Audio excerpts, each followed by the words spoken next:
এই অঞ্চল সব এদিকে জলটাকে দেখাও কিভাবে জল যাচ্ছে। এক্ষুনি সব তোমরাও ডুবে যাবে, এক্ষুনি সরে যেতে হবে। এইটা কালকে রাত্রে এই জলটা আবার ছেড়েছে নতুন করে ছেড়েছে এই জলটা। আজ দুটো পর্যন্ত উদয়নারায়ণপুর, আমতা, পাঁশকুড়া অনেক জায়গা আমরা কন্ট্রোল করলো, এই জায়গাগুলো ডুবে যাবে।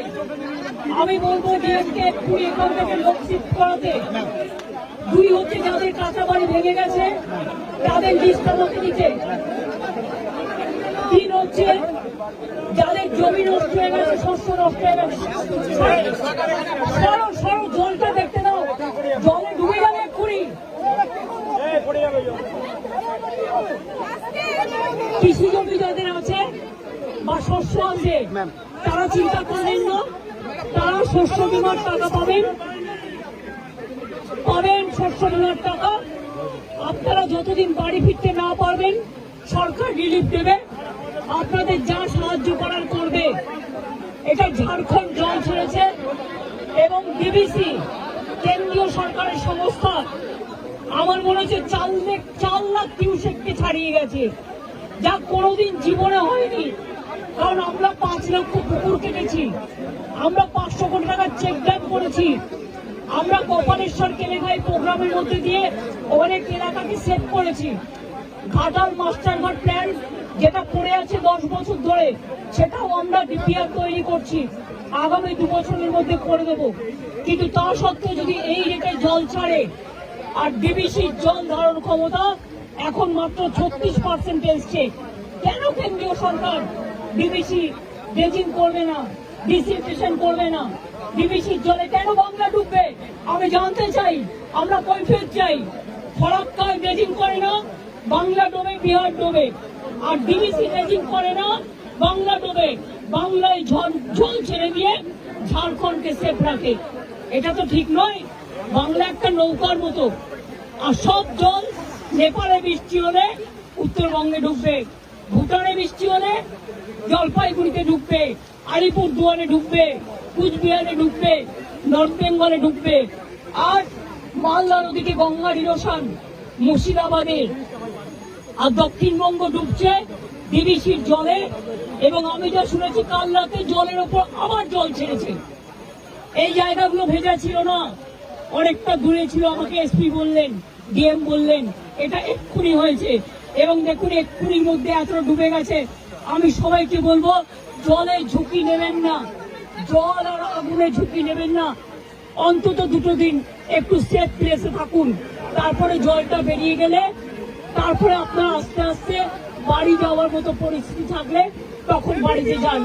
আর আমি অ্যাডমিনিস্ট্রেশনকে বলবো যা রিলিফ দেওয়ার কোনো যেন রিলিফে অভাব না হয়। প্রত্যেকটা পরিবারকে দেখে নেবেন, আপনাদের কাছে সবকিছু দেওয়া আছে, কেউ যেন অসুবিধায় না পড়ে। আমি মিদনাপুর পশ্চিম, হুগলি, হাওড়া এবং হাওড়া যাবো আমি এবার, মেদিনীপুর পূর্ব ঘুরে যা দেখলাম তাতে আমি সত্যি শঙ্কিত।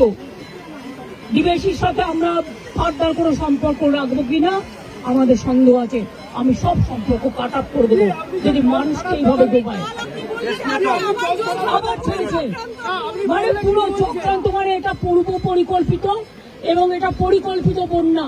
এটা আমাদের বৃষ্টির জলে বন্যা নয়, বৃষ্টি হয়েছে 3-4 দিন, কিন্তু এটা ম্যান মেড প্ল্যান। আমি আবার আপনাদের বলছি, আমি এখানে যারা আছেন এই দেখুন কতটা ভরে গেল আপনারা থাকতে থাকতে। আমি আপনাদের অনুরোধ করবো সরে যান এক্ষুনি মানুষকে নিয়ে। সামনে থেকে যারা দোতলায় দাঁড়িয়ে আছেন ওই বাড়িটাও ভেঙে পড়তে পারে জলের তোড়ে, প্লিজ আপনারা সেফ জায়গায় চলে যান। জল কিন্তু 8 ঘন্টার মধ্যে ডুবিয়ে দেয় সব, আগুন যেমন হু হু করে ডুবিয়ে দেয়। আমরা পাঁশকুড়া থেকে, আমি দেবরাতেও জানি হয়েছে, দেবরা আমি দেখতে দেখতে এলাম।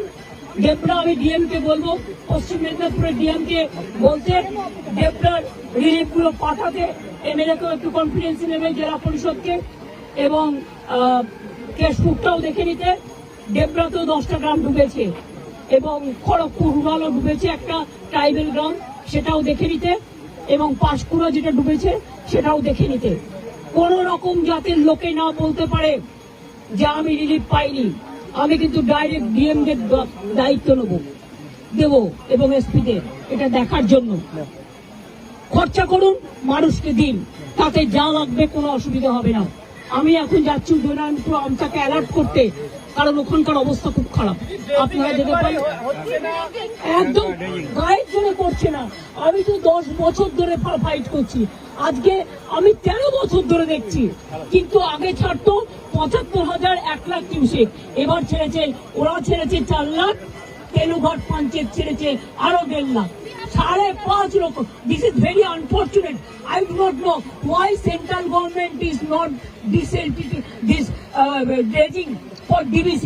Their reservation power now it came down about 36% only, and all the water they release for Bengal. Why Bengal will be man-made flooded because of central government irresponsible activities? I am sorry, this is not Bengal water. This is the Jharkhand water from Tenughat Panchayat, and this is the water coming from central government organization, the DBC. বারবার সতর্ক করছেন, বহু উদাসীন, বারবার সতর্ক করছেন আপনি। এটা নিয়ে বড় আন্দোলনে যেতে হবে, এটা নিয়ে আমরা